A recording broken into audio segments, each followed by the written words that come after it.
हाँ next class तक बना लेना है, उसके आगे फिर हम आपको दे देंगे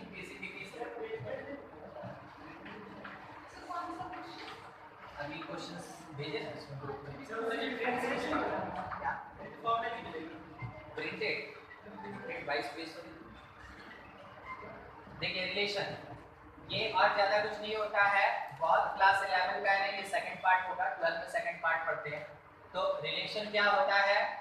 relation is set of ordered pairs, it is the set of ordered pairs, ये ऑर्डर्ड पेयर्स का सेट होता है।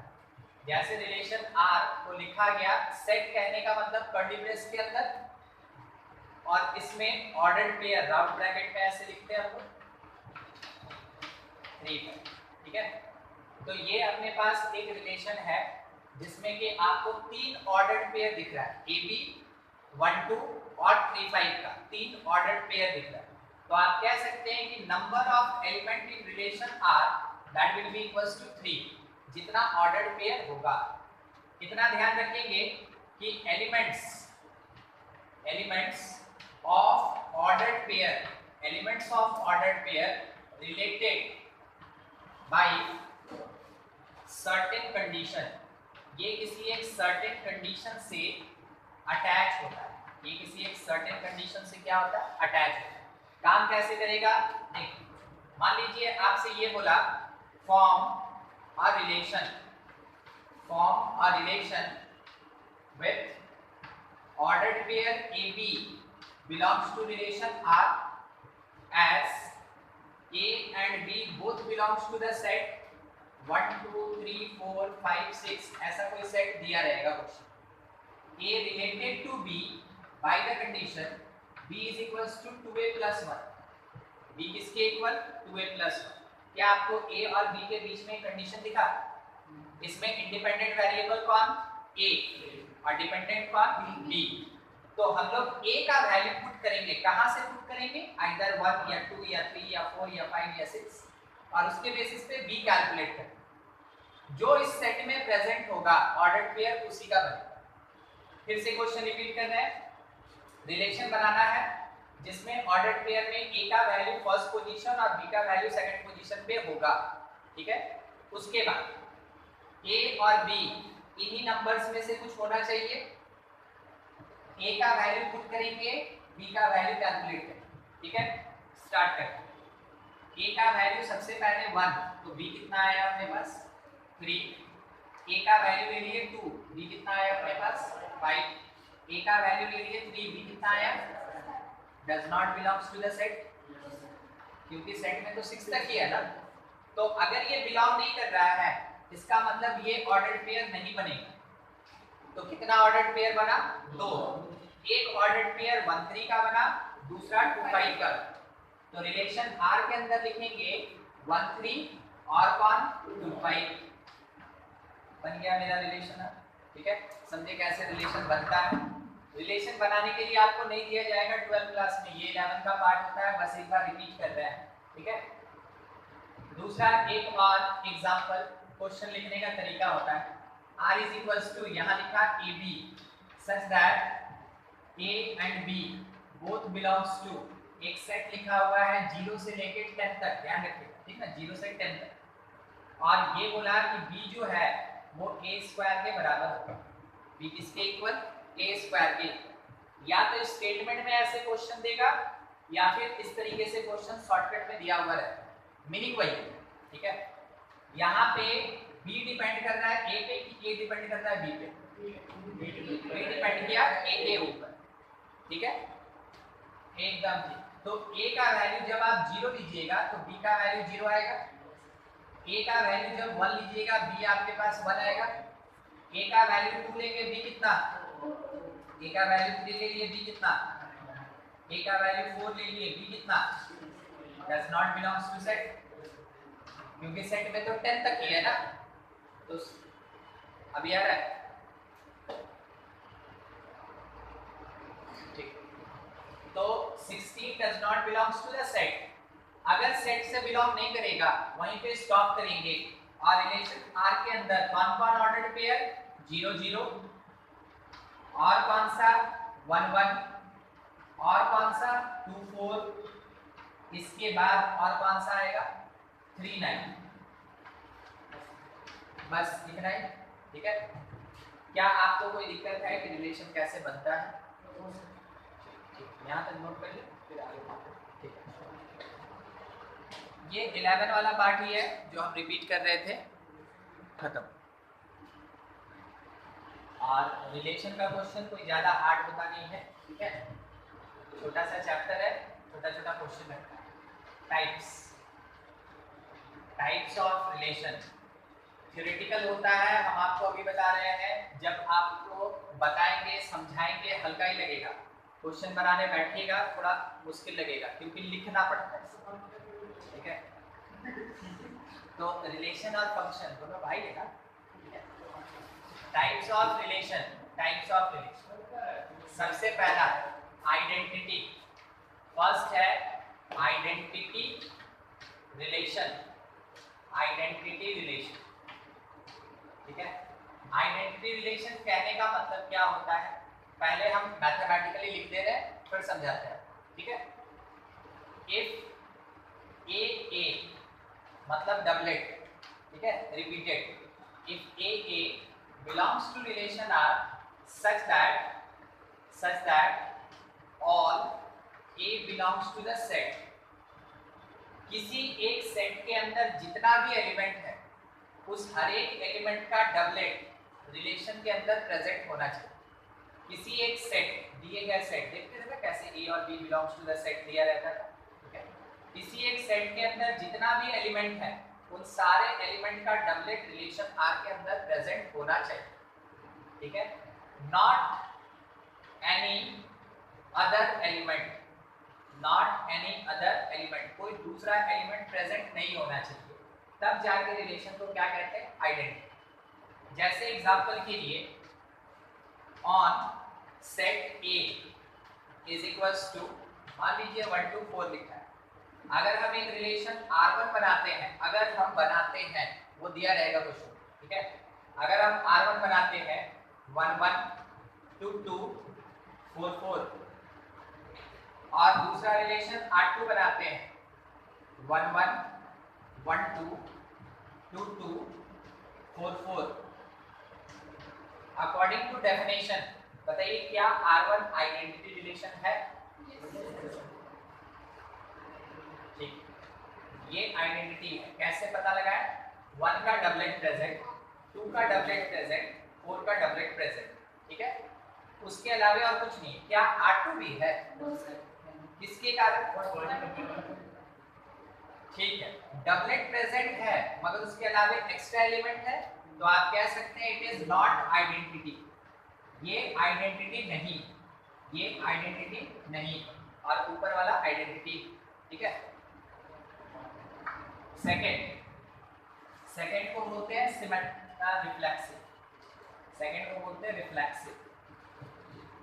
Reflexive relation. अब ये रिफ्लेक्सिव क्या है?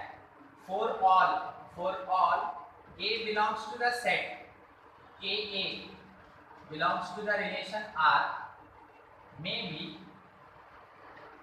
AB belongs to R। इसका मीनिंग समझे? ये मैथमेटिकल स्टेटमेंट ये बोल रहा है सेट के अंदर जितना एलिमेंट सबका डबलेट जरूर होना चाहिए। सेट के अंदर जितना एलिमेंट सबका डबलेट जरूर होना चाहिए, उसके अलावा डिफरेंट भी प्रेजेंट रह सकता है, कोई डिस्टरबेंस नहीं है, मे भी प्रेजेंट रह सकता है। ठीक है, यानी कि अगर हम लोग से ये बोला गया कि देखो एक सेट A है और इसके अंदर लिखा है -2 और 0, और हम लोग से ये बोला गया कि relation on set A that is -2 -2 0 0, फिर उसके बाद -2 0। एक रिलेशन बोला गया और R2 -2 -2 0 0। एक रिलेशन और बोला गया R3 -2 0 0 -2 0 0। चलिए बताइए फर्स्ट वाला जो है वो रिफ्लेक्सिव है? फर्स्ट वाला रिफ्लेक्सिव है, फर्स्ट वाला रिफ्लेक्सिव है। क्या फर्स्ट वाला आइडेंटिटी है?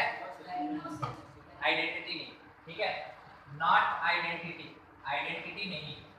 आपको पहचानना है, क्वेश्चन बनेगा थोड़ा दूसरे टाइप से, ठीक है, आपको केवल पहचानना है और खास करके इसको समझना है, इसी के बेसिस पे क्वेश्चन का आंसर होता है, ठीक है। आंसर ये सब नहीं होता, ये सब मिलेगा मगर है ना, ये सब 1 नंबर का सवाल होता है और रिलेशन अगर 3 या 4 नंबर में आ गया तो वो किस पे काम करेगा? डेफिनेशन पे काम करेगा, ठीक है। अच्छा, सेकंड वाला क्या आइडेंटिटी है? रिफ्लेक्सिव है, दोनों, ठीक है, रिफ्लेक्सिव भी है और आइडेंटिटी भी। और थर्ड वाला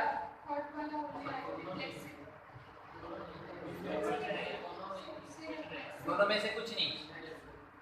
कारण है कि -2 का डबलेट नहीं है ना, तो आप कह सकते हैं कि नॉट रिफ्लेक्सिव, नॉट आइडेंटिटी। समझ गए? तो जब नंबर्स में दिया रहेगा तो कैसे काम करना है वही चीज अभी आपको समझाएगा। हाँ, नोट करते हुए चेक करते रहें, कहीं कुछ समझ में नहीं आएगा तो पूछ लें। राहुल कुछ पूछना है? कुछ 0 है ना, ऊपर में क्या बोला? ये उल्टा ए का मतलब क्या होता है? 4 और तो हर एक ना 0 का है मतलब -2 का नहीं है, तो हर एक एलिमेंट का डबलेट होना चाहिए।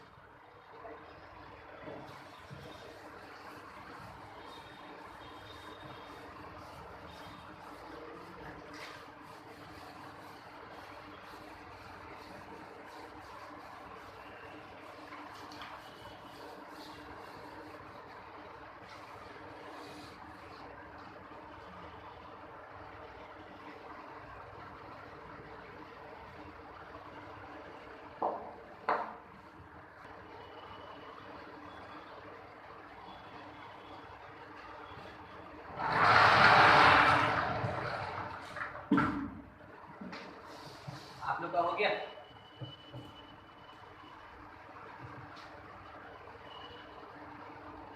नहीं हुआ है?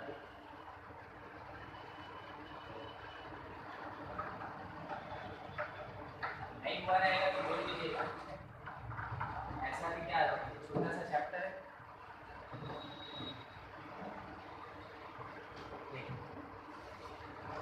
थर्ड अपने पास, इसको बोलते हैं हम लोग सिमेट्रिक, सिमेट्रिक रिलेशन।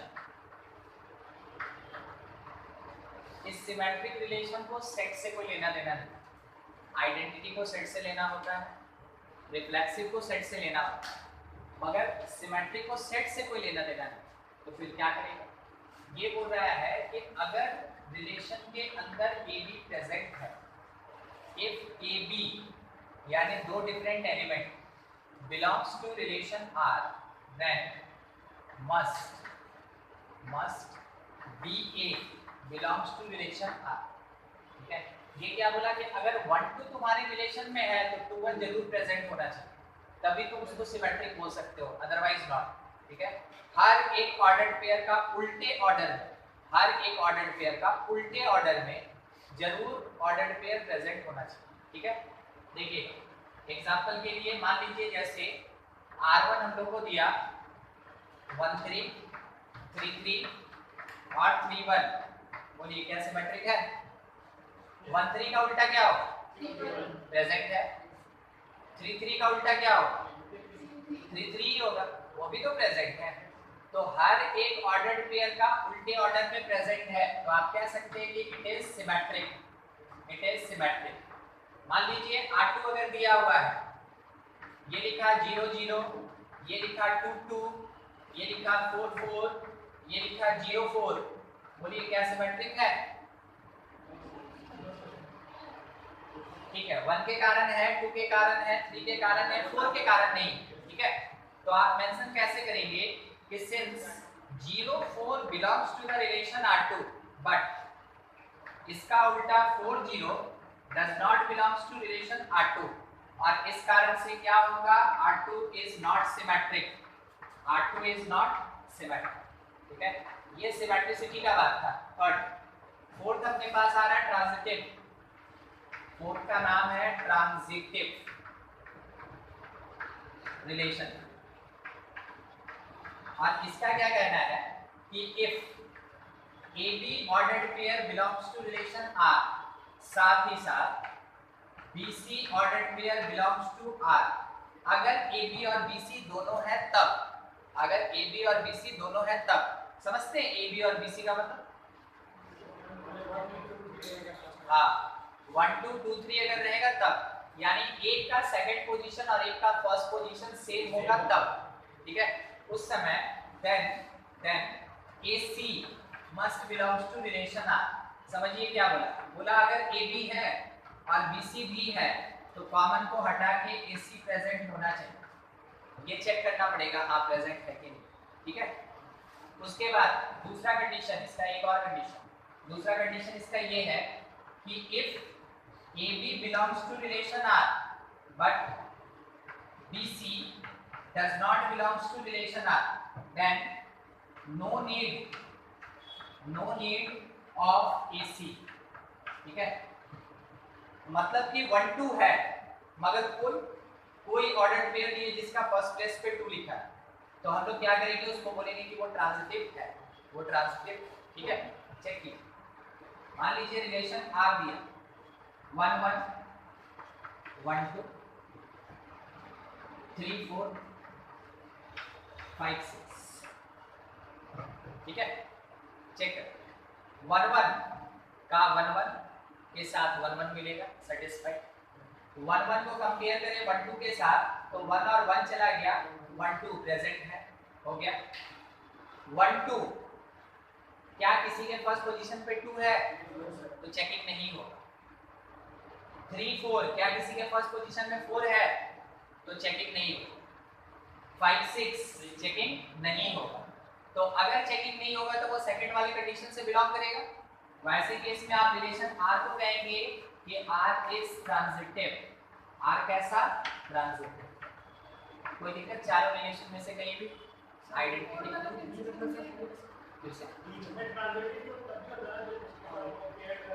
ये बोल रहा है ना कि अगर A भी प्रेजेंट है मगर कोई भी ऑर्डर्ड पेयर ऐसा नहीं है जिसके की फर्स्ट प्लेस पे B है, तो वैसे केस में हम लोग क्या करेंगे कि ऐसा चेकिंग नहीं करेंगे, सिंपल बोलेंगे कि वो ट्रांजिटिव।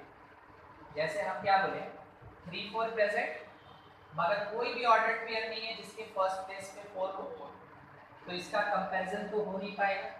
अगर कंपैरिजन नहीं होगा इसका मतलब है कि जो रिलेशन है वो ट्रांजिटिव कहलाता है, समझ गए। और अगर कंपैरिजन होगा तो यहाँ किए थे ना 1 1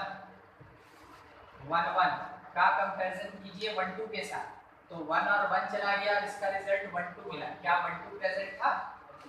हाँ है, ये रहा है ना। तो चेकिंग अगर बनता है तो चेक करके इस ऑर्डर्ड पेयर को चेक करेंगे प्रेजेंट है कि नहीं। और अगर किसी का चेकिंग नहीं बनता है तो किसका चेकिंग नहीं बनेगा? जिसके सेकंड प्लेस का एलिमेंट किसी भी ऑर्डर्ड पेयर के फर्स्ट प्लेस में नहीं हो, तो उसके सपोर्ट में डायरेक्टली बोलेंगे वो ट्रांजिटिव। और दिक्कत नहीं। अब एक्चुअल क्वेश्चन आएगा, ठीक, एक्चुअल क्वेश्चन आएगा। ये सब तो काफी छोटा छोटा है, ये केवल हम आपको मीनिंग समझा रहे थे इन सब का।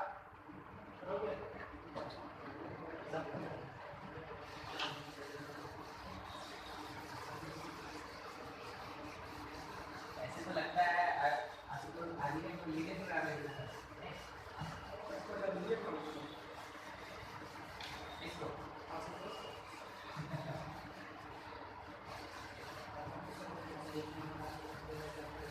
रिलेशन एडवांस में नहीं है, रिलेशन मेन तक में है, मगर मेन में भी इससे क्वेश्चन नहीं रहता है क्योंकि उसके पास ऑप्शन रहता है रिलेशन की फंक्शन। तो आप समझ ही रहे हैं कौन क्या फंक्शन। याद है फंक्शन पढ़ाते समय लगभग हर एक क्लास में बोले थे कि ये आपको परेशान करेगा, वो तो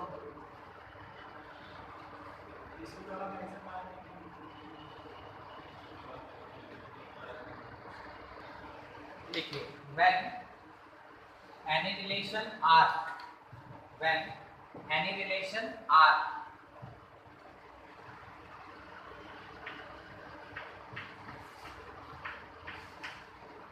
is when relation R is reflexive, symmetric and transitive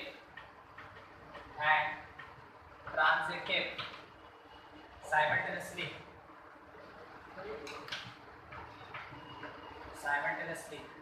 then called equivalence relation, अगर एक रिलेशन रिफ्लेक्सिव भी है, सिमेट्रिक भी है, ट्रांजिटिव भी है, तीनों है, तब जाके उसको हम क्या बोलेंगे? Equivalence relation. अगर तीनों में से कोई एक भी फेल कर गया तो उसको इक्विवेलेंस नहीं बोला जाएगा। ठीक है, ये कोई अलग टाइप नहीं होता है, ये तो समझ रहे हैं ना, तीन टाइप का मिला जुला फॉर्म है। ठीक है, महागठबंधन। अब क्वेश्चन कैसा रहेगा? आते हैं आप क्वेश्चन ये है, if R is equals to AB such that A and B both belongs to integer, under mod A minus B is multiple of 7। ठीक है, multiple of 7, A minus B क्या है? Multiple of 7। ठीक है, is equivalence और not,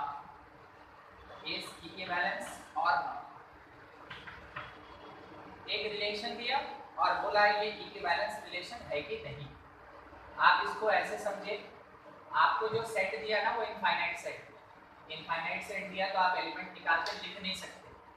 ठीक है, आपको दिखा बाउंडनेस, आप एलिमेंट निकाल के लिख नहीं सकते, मतलब जो इससे पहले वाला काम कर रहे थे वो काम नहीं कर सकते।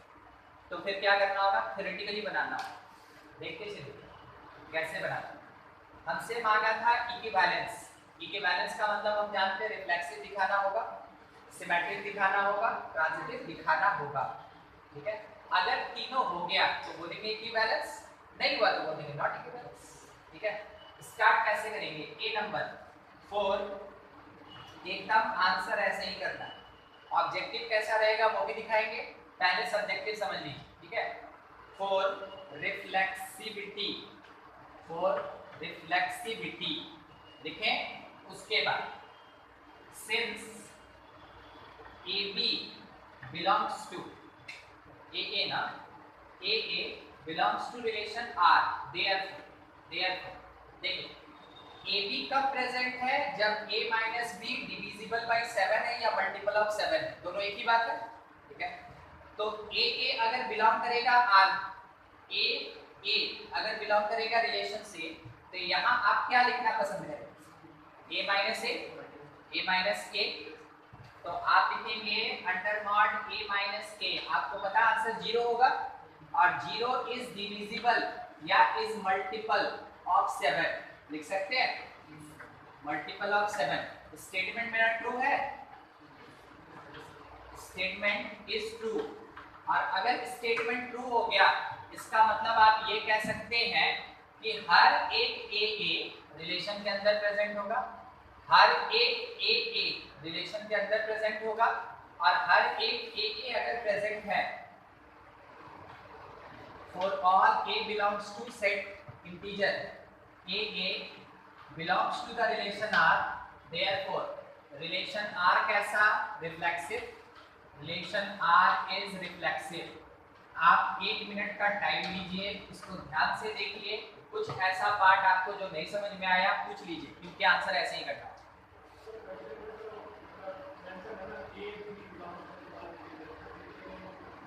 देखिए क्या बोला ना कि अगर AB रिलेशन के अंदर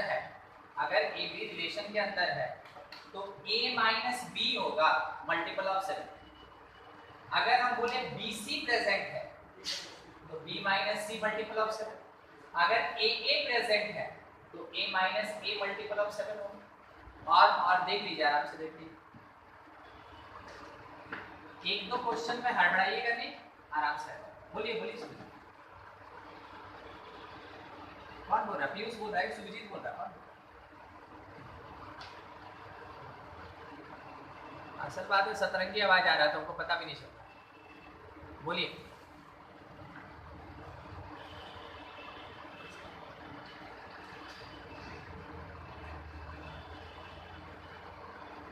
second last line, a minus a 0, क्या 0 7 का मल्टीपल होता है मिनाल?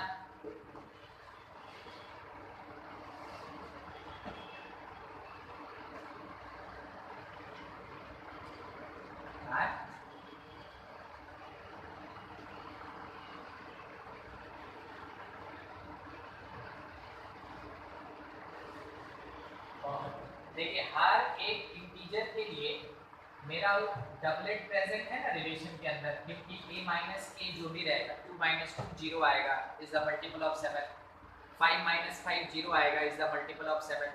तो हर एक इंटीजर का डबलेट प्रेजेंट है,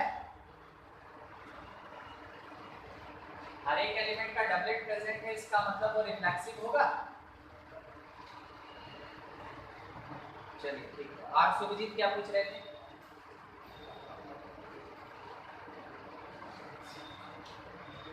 अच्छा ठीक है, देखिए मान लीजिए जब हमको रिफ्लेक्सिविटी प्रूव करना होता है तो रिफ्लेक्सिव का डेफिनेशन क्या होता है कि उसी एलिमेंट का डबलेट जो है वो रिलेशन में होना चाहिए। ये तो बाय द डेफिनेशन आया।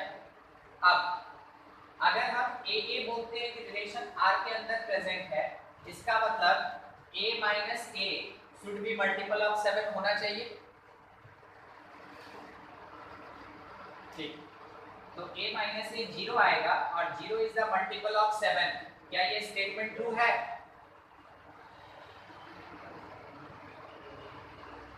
आवाज नहीं आ रही।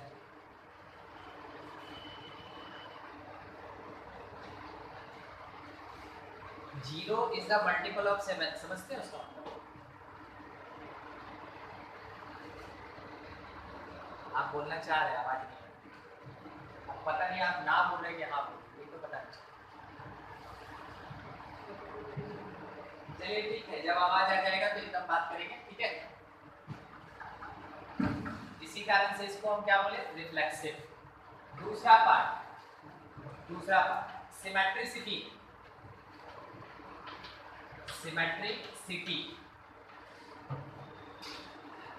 Late AB belongs to relation R।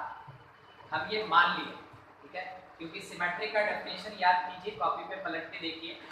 अगर AB रिलेशन में है तब BA होना चाहिए, ठीक है। तो हम तो लेंगे ना कि AB रिलेशन में है, तो इसका मतलब under mod A minus B should be multiple of 7, should be multiple of 7। क्या हम इसको 7 के लिख सकते हैं? जैसे 7 इंटू 2, 7 इंटू 3, 7 इंटू 5, 7 इंटू 7, वैसे ही 7 इंटू k होगा, जबकि k एक इंटीजर।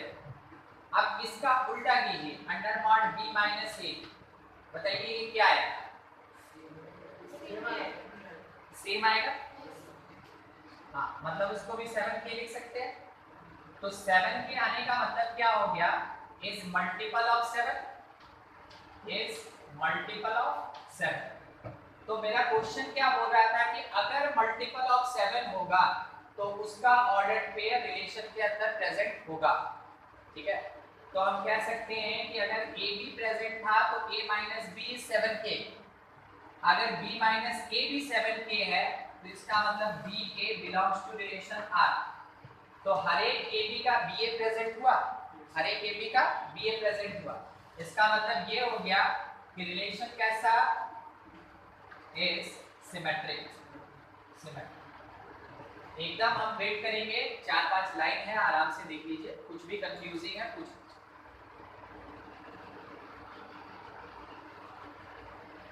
सब बढ़िया सट है। देखते हैं ट्रांजिटिविटी, ठीक है। इसके बाद एक क्वेश्चन आपको बनाने देंगे, हम केवल आपको ओरल हेल्प देंगे, हम लिखेंगे कुछ, ठीक है, ताकि पता चले कि कहाँ फंस गए। फिर एक क्वेश्चन पूरा बताएं। ट्रांजिटिविटी ये सिखाना बहुत मुश्किल होता है, ठीक है, हर जगह रिलेशन पढ़ाता भी नहीं, बोलने का अपने से लगता। ट्रांजिटिविटी अब ट्रांजिटिविटी में क्या है कि मान लेते हैं जैसे AB belongs to relation R, इसका मतलब ये हो गया कि under mod a minus B that is equals to 7 के, कोई दिक्कत नहीं, इसका मतलब मल्टीपल ऑफ 7 हो, ठीक है। एंड ट्रांसलेट में पढ़े थे ना BC भी बिलोंग करना चाहिए, BC belongs to relation R, इसका मतलब क्या लिखे हैं बोलिए, under mod b minus c is the multiple of 7, b minus c मीना b माइनस c है ना, b minus c is the multiple of 7, तो मल्टीपल ऑफ 7 मतलब 7 लैम्डा भी तो ले सकते हैं, where lambda is another integer, ठीक है, another integer। अब आप ऐसे सोचिए, अगर a माइनस b मॉड हटा रहे हैं, क्योंकि मॉड तो केवल पॉजिटिव बनाता है, मॉड हटा रहे हैं, मॉड केवल पॉजिटिव बनाता है। अब पॉजिटिव बनाने का ना डिविजिबिलिटी से कोई लेना देना नहीं है, बताइए तो 14 जो है वो 7 से डिविजिबल है कि नहीं, और क्या -14 डिविजिबल नहीं होता, तो मॉड से कोई फर्क नहीं पड़ता है इसमें, ठीक है। तो अब सॉल्व करने के लिए बस उसको हटाएं, हम क्या बोल रहे हैं कि दोनों को एक बार ऐड कर लीजिए, एडिंग जैसे ऐड कीजिएगा तो b cancel, a minus c that is equals to 7 common, k plus lambda, integer plus integer, integer ही होगा ना, ठीक है। क्या ये डिविजिबल बाय 7 होगा, तो कह सकते हैं is the multiple of 7, divisible by 7 या इज द मल्टीपल ऑफ 7, एक ही बात है, क्वेश्चन में बोला मल्टीपल ऑफ 7 तो अब यही वर्ड पकड़ के चलता है, ठीक है। तो देखिए अगर a b प्रेजेंट था तो a minus b multiple of 7, b c present था तो b minus c multiple of 7, अगर a minus c multiple of 7 है तो आप ये कह सकते हैं कि ac belongs to the relation r, बोल सकते हैं, ठीक है। अब देखिए क्या हुआ, AB प्रेजेंट BC प्रेजेंट, तो उसके बेसिस पे AC प्रेजेंट, तो क्या ये ट्रांजिटिव कहलाएगा कि नहीं कहलाएगा, तो relation R is transitive, relation R is transitive. अब चेक कीजिए, मेरा रिलेशन R रिफ्लेक्सिव भी था, मेरा रिलेशन R सिमेट्रिक भी था, और रिलेशन R ट्रांजिटिव भी है, तो रिलेशन R क्या इक्विवेलेंस नहीं कहलाएगा, ठीक है। ऐसे आपको प्रूव करना होगा। 3 या 4 नंबर का क्वेश्चन ऐसा रहता है जिसमें तीनों पूछेगा, और अगर 1 या 2 नंबर का देगा तो कोई एक चीज पूछे, ठीक है, कोई एक, लिखते चले, हो गया।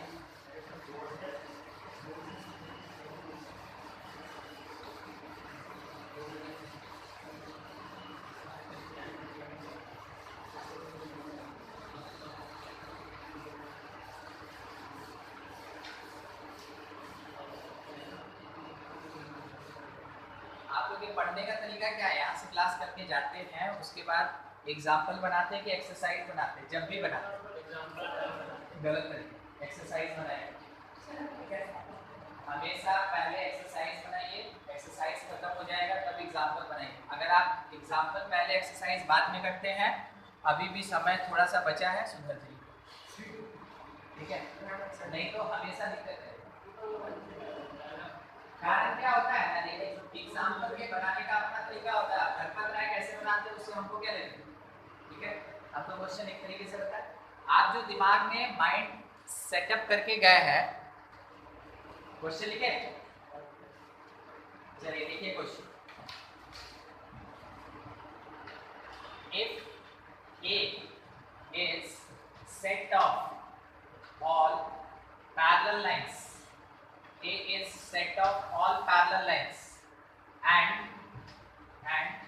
L1 and 2 belongs to relation R if L1 parallel to L2, if L1 parallel to L2, क्या करना है, so that not scheduled type, so that, ठीक है, so that relation R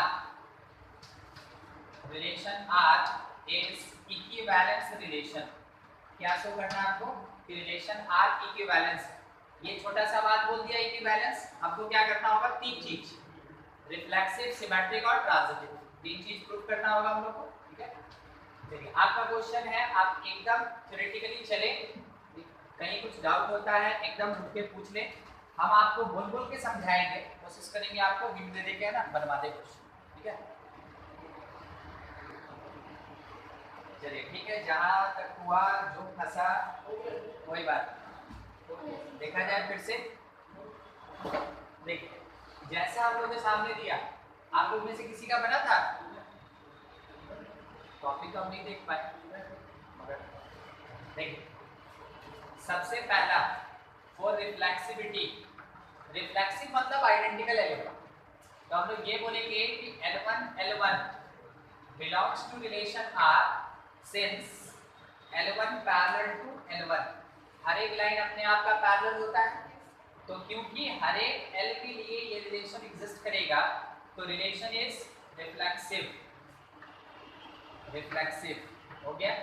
दूसरा सिमेट्रिसिटी के लिए, सिमेट्रिसिटी के लिए मान लेते हैं जैसे L1 L2 belongs to relation R, L1 L2 तभी रिलेशन से बिलोंग करेगा when L1 parallel to L2, अगर एक लाइन दूसरे के पैरेलल है तो दूसरा भी तो पहले के पैरेलल होगा, दो लाइन है तो दोनों एक दूसरे के पैरेलल हो, तो उल्टा करके लिख देना है there L2 parallel to L1, और अगर L2 L1 आया इसका मतलब है कि L2 L1 का ordered pair belongs to relation R, L1 L2 का L2 L1 हो गया, AB का BA हो गया, इसका मतलब है कि R is symmetric, R is symmetric. मतलब थर्ड बोले ना थ्योरेटिकल है, बस जितना लिखने का आइडिया होगा उतनी आसानी से बनेगा।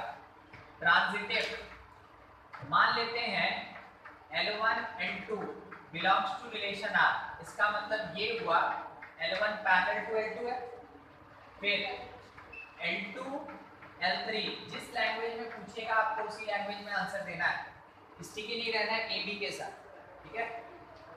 इसका मतलब ये हुआ कि L2 is the parallel to L3, तो अगर एक लाइन दूसरे के पैरेलल है और दूसरा लाइन तीसरे के पैरेलल है तो फर्स्ट और थर्ड भी तो पैरेलल होगा, ठीक है। तो कह सकते हैं therefore L1 parallel to L3 और L1 L3 belongs to relation R, ध्यान से देखिए L1 L2 L3 का L1 L3 हो गया, इसका मतलब है रिलेशन R is ट्रांजिटिव और finally relation R is equivalence, ठीक है। ऐसा क्वेश्चन आपसे पूछेगा, यही सब स्टेटमेंट में दिया रहता है, ठीक है। आरडी शर्मा बुक अवेलेबल है, एक बार एक्सरसाइज निकाल लीजिए। आरडी शर्मा बुक में रिलेशन का एक्सरसाइज निकाल लीजिए। अभी कुछ नहीं बनाना है, अभी लेवल 2 निकाल लेना है, ठीक है। घर पे बुक का क्वेश्चन रीड कीजिएगा, सॉल्यूशन रीड कीजिएगा, क्योंकि मैथमेटिक्स का लैंग्वेज समझिएगा तो क्वेश्चन बनाना मुश्किल नहीं होगा, और अगर लैंग्वेज नहीं समझ में आए ना तो बस वो फिर फंसा के रखेगा, मतलब क्वेश्चन ही नहीं समझ में आए तो बनेगा, ठीक है। एक दिन आप हमसे पूछे थे ना कि सर आपको याद हो गया, हम लोग को किस दिन होगा, हाँ हाँ भाई, तो रीड कीजिएगा हो जाए। नहीं तो अब आप है ना 10-12 साल तो प्रैक्टिस कर लीजिए बता टाइम नहीं रहे, आप रीड कीजिए हो जाए, ठीक है। हम रीड नहीं करते हैं, क्या होता है कि क्वेश्चन स्टूडेंट पूछता रहता है ना डेली, तो हम क्वेश्चन पढ़ते हैं तो क्या होता है कि वो लैंग्वेज हमको समझ में आता है, ठीक है। इसीलिए आइए लेवल 2 में आते हैं, थोड़ा लंबा चौड़ा है ये। क्वेश्चन नंबर 14 देखिएगा, 14 लेवल 2 का 14 लिखा है z be the set of all integers, z not be the set of all non zero integers, let relation R on z cross z not be defined as follow: AB related to CD, आपको याद आया क्या हम वहां लिखे थे A related to B, तो element को हम लोग रिलेट करना सीखे थे, मगर इस क्वेश्चन में ऑर्डर्ड पेयर को ऑर्डर्ड पेयर से रिलेट कर रहा है, ठीक है। हम लोग जो 2 एलिमेंट में सीखे थे, यहाँ 4 एलिमेंट में काम करना है, ठीक है। AB related to CD by the condition AD is equals to BC, AD is equals to BC, तो बोल रहा है prove that R is an equivalence relation on Z cross Z naught, Z cross Z naught पे equivalence होगा। ऐसा question आप एक बार और देखिए, बुक में ही देखते रहिएगा। एक क्वेश्चन ये मिला ना और एक क्वेश्चन कहीं है, 7 नंबर क्वेश्चन देखिएगा, 7 नंबर लेवल 1 में मिला। X Y related to U भी ऐसा ही क्वेश्चन, ठीक है। आर में भी फर्स्ट में भी होगा, कोई बात नहीं, ध्यान दीजिए। जब भी ऐसा क्वेश्चन हो ना तो आपको बनाने का तरीका 1 2 3 4 मार्क कर लीजिए, ठीक है। और यहाँ देखिए 1 किससे रिलेटेड, 1 4, और यहाँ पे कौन, एकदम मार्क कर लीजिए वहीं पे, नहीं तो क्वेश्चन बनाने में ना हालत खराब होती है। सबसे पहला काम रिफ्लेक्सिविटी। रिफ्लेक्सिव का मतलब दोनों ऑर्डर पेयर सेम होना चाहिए, ठीक है। तो क्या लिखेंगे, AB related to AB, therefore देखिए फर्स्ट मल्टीप्लाइड बाई फोर्थ, ये क्या बोले 1/4, तो क्या आएगा AB, और second multiplied by third BA। क्या AB BA के बराबर है, बिल्कुल है। Statement true. स्टेटमेंट ट्रू होने का मतलब क्या हो गया कि AB belongs to relation R या belongs to Z cross Z not, जैसा क्वेश्चन बोला, ठीक है। या तो आप रिलेशन R भी लिख सकते हैं, नहीं तो Z क्रॉस Z नॉट भी लिख सकते हैं, जैसा क्वेश्चन में बोला, ठीक है। अगर आइडेंटिकल प्रेजेंट है इसका मतलब रिलेशन R इज रिफ्लेक्सिव। क्या आपको पहला स्टेटमेंट समझ में आया? रिफ्लेक्सिव मतलब आइडेंटिकल, ठीक है। दूसरा सिमेट्रिक के लिए, सिमेट्रिक के लिए मान लेते हैं कि AB रिलेटेड टू CD है, AB रिलेटेड टू CD है, तो इस कारण से कंडीशन क्या मिलेगा कि AD जो है वो BC के बराबर, ये तो गिवन वाली बात है ना। अगर AD BC के बराबर है, ध्यान से फिर से एक बार, AD अगर BC के बराबर है, ठीक है, तो थोड़ा सोच के देखिए, क्या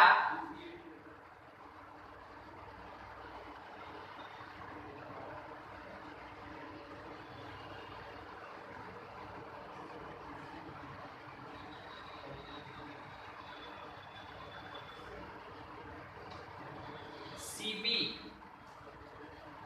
DA के बराबर होगा?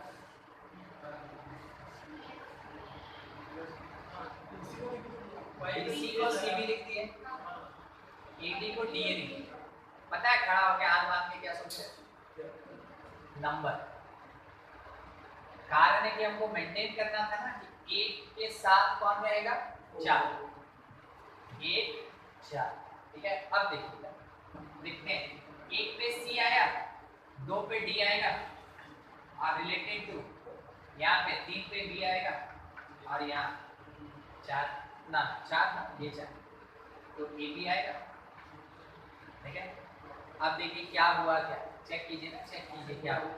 आप यहाँ लेके चले ABCD का उल्टा CDAB होना चाहिए था, तभी तो सिमेट्रिक बोलेंगे। हाँ समझे, ABCD का उल्टा CDAB होना चाहिए, इसलिए सोच के ये कंडीशन हम लिखते हैं, ठीक है। कि क्या करें, BC तो CB के बराबर होगा, और लेफ्ट है राइट है क्या फर्क पड़ता है, बराबर है तो बराबर, ठीक है। ये बराबर होगा, देयरफॉर आप कह सकते हैं R इज सिमेट्रिक। कुछ पूछना चाहेंगे? नहीं, यही है, इसमें ना थोड़ा सा रुक के सोच समझ के लिखना है, क्योंकि थ्योरी वाला बात, अगर मान लीजिए नहीं आया, हाथ बांध के खड़ा होके नहीं सोच सकते, मान लीजिए ये लाइन लिखिएगा ही मत, क्या लिखिएगा, ABCD का CDAB होगा, ये तो पता है, तो लिख देंगे CDAB, और फिर उसके बाद 1 रिलेटेड टू 4 यहाँ लिखेंगे, और यहाँ लिखेंगे 2 रिलेटेड टू 3, 2 रिलेटेड टू 3 यहाँ लिख देंगे।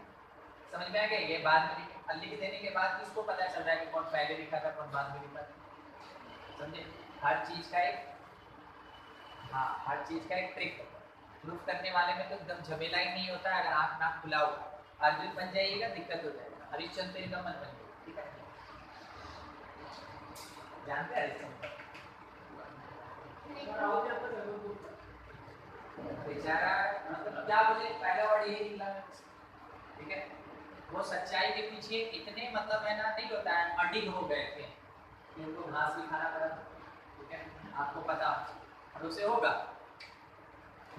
वो सब नहीं, हम लोग ना रावण है, ना ही हम लोग हरिश्चंद्र है, ना ही हम लोग भगवान राम है, हम लोग सिंपल इंसान। एक तो आके धक्का मार देगा, कौन दंपत रहा है? वो धनपत रहा है ना। हाँ हाँ, ठीक ठीक ठीक, चलिए। नहीं तो आगे शर्मा बुक की जगह अभी आता मीनाल, मीनाल का, मुझे मीनाल का बुक से बना ट्रांजिटिव कितना, देखिए दो तो दिया है। Let a b related to c d, condition क्या बनेगा, a c a d is equals to B c, is equation number 1। And इसमें तीसरा तो हमको खुद से लाना होगा। आपको याद है ए बी का बी सी होता था, तो सी अपने से लिखते थे ना, तो दो ऑर्डर पेयर दिया, उसमें से एक कॉमन ले लिए, अगला हमको खुद से लिखना होगा।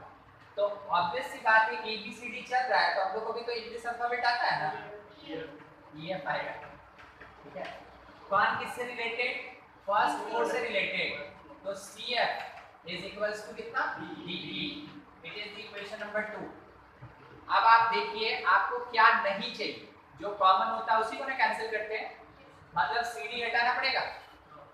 आप एक बार ऐसे चेक करें कि कॉलम वाइज मल्टीप्लाई कर दिया है, ठीक है, कॉलम वाइज मल्टीप्लिकेशन का, हाँ कॉलम वाइज मल्टीप्लिकेशन का मतलब क्या होता है कि लेफ्ट लेफ्ट से मल्टीप्लाई होगा और राइट राइट से मल्टीप्लाई होगा ऑफ इक्वेशन 1 और 2।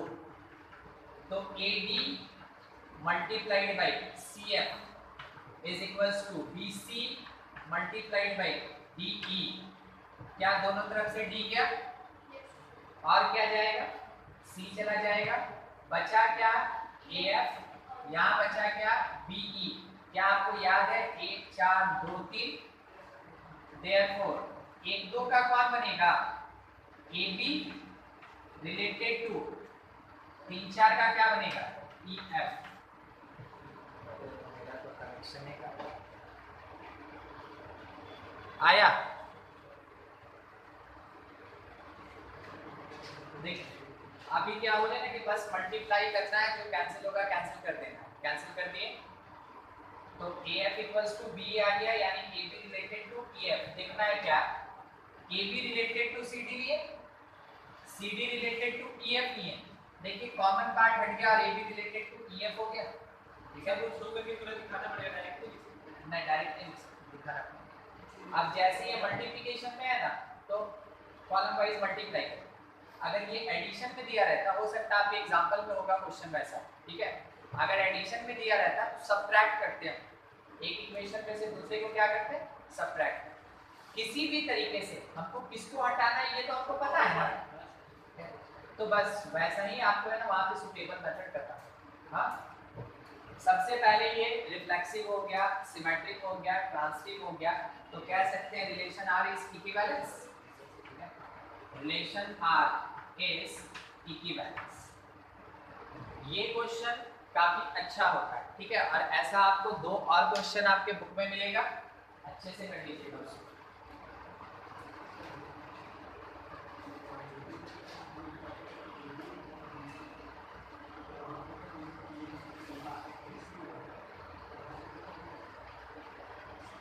ए बी और बी सी का मतलब 3 एलिमेंट हुआ अलग अलग, और यहाँ एलिमेंट की जगह पे हम ऑर्डर्ड पेयर लेके चल रहे हैं, ऑर्डर्ड पेयर।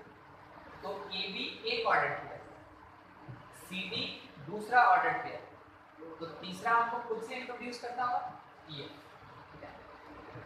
अभी हम टिक करा देंगे ना क्या क्या बनाना है। वैसे हम आपको अभी बता दें रिलेशन का, आप आर डी शर्मा में से दोनों एक्सरसाइज बना लीजिए, ठीक है, दोनों एक्सरसाइज बना लीजिए। हाँ, उतना आपका सब्जेक्टिव हो गया। सैंपल क्वेश्चन पेपर निकालिएगा जो भेजे थे, सैंपल क्वेश्चन पेपर मैथ वाला।